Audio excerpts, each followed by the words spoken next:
अस्सलाम वालेकुम everyone, welcome to my channel Faiza Wasim. आज की वीडियो में हम बात करने वाले हैं SRT एल्गोरिथम के हवाले से। SRT stands for shortest running time. देखो, लास्ट वीडियो में जो हमने एल्गोरिथम डिस्कस किया था that was shortest job first. यहाँ पर हमने बात की थी कि सबसे छोटी जॉब जो होती है उसको सबसे पहले प्रोसेसर असाइन किया जाता है। तो आप शॉर्टेस्ट जॉब फर्स्ट और शॉर्टेस्ट रनिंग टाइम में बिल्कुल भी कंफ्यूज नहीं होइएगा, क्योंकि बहुत सारे स्टूडेंट्स इन दोनों एल्गोरिथम्स को कंफ्यूज हो जाते हैं, इनमें कन्फ्यूजन हो जाती है। मैं आपको प्रॉपरली तौर पे इनका डिफरेंस भी समझाऊंगी और उसका कॉन्सेप्ट भी समझने की कोशिश करेंगे।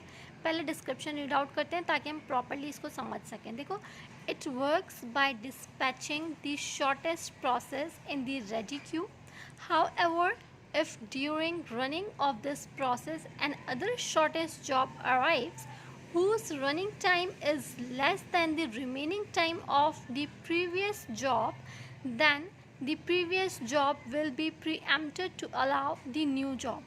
शॉर्टेस्ट रनिंग टाइम एल्गोरिथम का सारा कंसेप्ट ये है कि सबसे पहले ये उस प्रोसेसर को एग्जीक्यूट करता है जिसका रनिंग टाइम सबसे कम होता है। देखो, ये बात तो हमने शॉर्टेस्ट जॉब फर्स्ट में भी की थी कि सबसे पहले उस जॉब को एग्जीक्यूट किया जाता है जिसका जो कि सबसे छोटी होती है। लेकिन यहाँ पर ये चीज़ समझने की है कि क्या होता है कि फॉर एग्जांपल अगर एक प्रोसेसर प्रोसेसिंग में है, एग्जीक्यूशन में है, ठीक है, अब वो कितना बाकी रह गया है। फॉर एग्जांपल वो बाकी रह गया है, एग्जाम्पल के तौर पे समझाती हूँ मैं आपको, 50% बाकी रह गया है, ठीक है।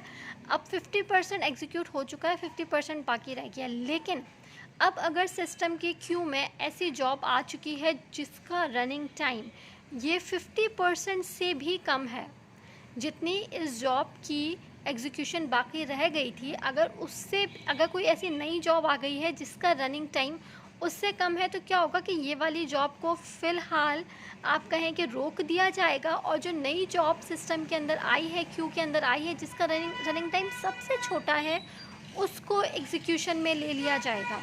ठीक है, यहाँ पर आप ये चीज़ ध्यान में रखें। शॉर्टेस्ट रनिंग टाइम का मतलब है कि वो जॉब जिसका रन टाइम सबसे कम है, जिसका रन टाइम सबसे ज़्यादा छोटा है।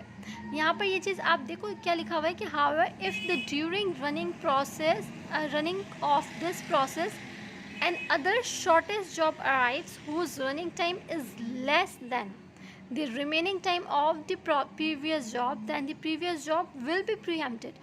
पहले से जो जॉब एग्जीक्यूट हो रही थी वो जितनी बाकी रह गई है, अगर वो जितना टाइम लेगी, फॉर एग्जांपल वो टाइम ले रही है इतना, ठीक है, और नई जॉब आ गई है उसको टाइम उससे भी कम चाहिए, तो फ़िलहाल इस जॉब को रोक दिया जाएगा और जो नई जॉब आई है उसको एग्जीक्यूशन में ले लिया जाएगा। शॉर्टेस्ट रनिंग टाइम का सारा कंसेप्ट ये है। उम्मीद करती हूँ क्लियर हो गया होगा।